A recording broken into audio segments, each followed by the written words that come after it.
ano ba ang magiging bukas ng mga batang lansangan na hindi na makatakas. Walang masilungan na bubungad sa tuwing umuulan. Ang tiyan kumakalam, walang makain na hapunan. Sila'y mapapansin sa bawat kanto ng kalsada. Hindi alam kung anong kinabukasan ng gala. Nakakaawang pagmasdan pero wala kang magawa. Gusto mong makatulong upang maayos lang sila.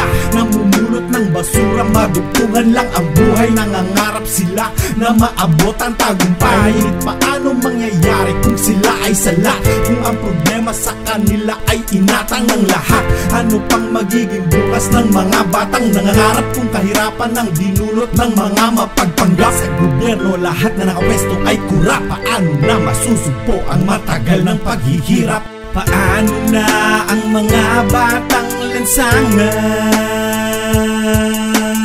Ang mga batang kinapos sa kapalaran. Sila'y umiiyak sa gitna ng dilim. Humihiling na sana'y humupa na ang takip silim. Sino kaya ang may sala? Bakit kailangan pang ganasin ng mga batang lansangan ang magdildil ng asin? Hindi nila ginusto ang lumagay sa kahirapan. Lubos ang pagsisikap upang ginhaway maranasan. Kung pakalat-kalat na lamang sila sa kalye, at kung sila'y madidisgrasya, ano kaya ang masasabi?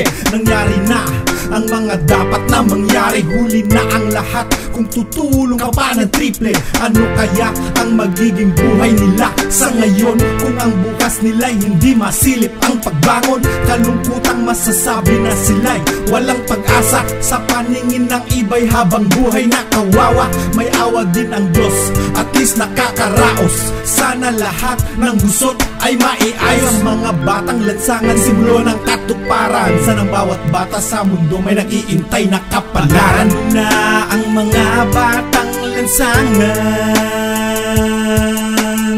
Ang mga batang kinapos sa kapalaran. Sila'y umiiyak sa gitna ng dilim.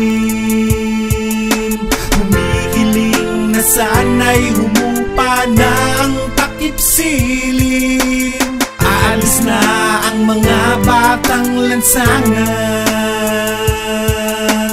Ang mga batang kinapos sa kapalaran.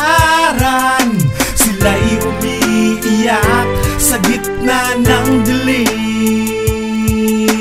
Humihiling na sana'y humupa na ang takip silim.